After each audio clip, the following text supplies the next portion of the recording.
people hear Miramax Studios, there's a couple movies that instantly come to mind.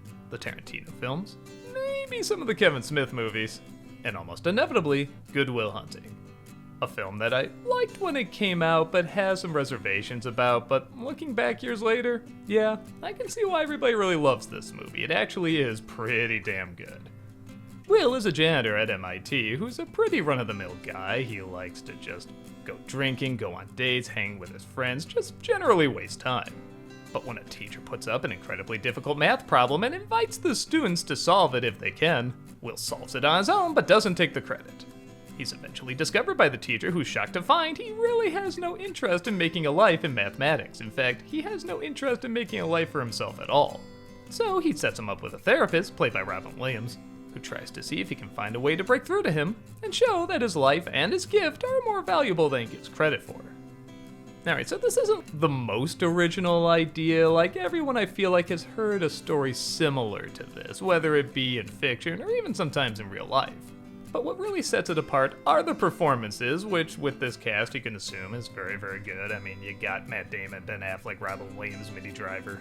But also, the writing. This is the first script from Matt Damon and Ben Affleck, and a lot of people pointed out that it's a damn good first film. In fact, they haven't really written that many movies together afterwards. In fact, this might be their only one.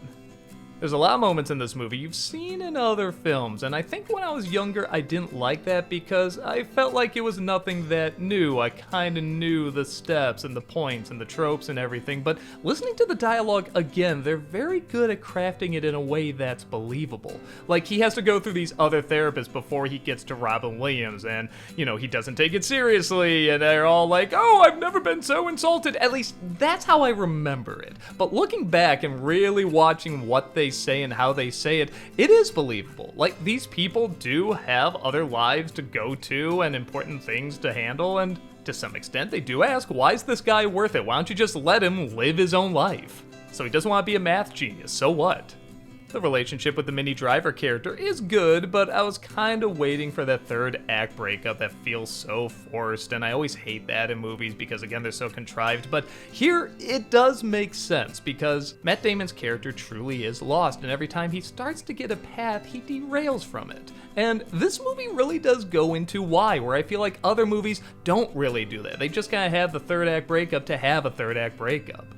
But even as a teen, I knew this movie was good. These conversations feel so real. And yeah, it probably goes without saying, the scenes with Robin Williams as the therapist are very well done. And again, there's a scene where, like, he goes too far and he kind of chokes him. I'm thinking, oh, come on, a therapist would do this? And yeah, probably not, but for a movie, that's a very good way of showing this guy knows how to get through and really push people's buttons. Like, he can see people in a way that others can't, but he uses it for his own cruel means. He shows that he can really hurt someone, and he can really figure out how to do it quickly and attack fiercely.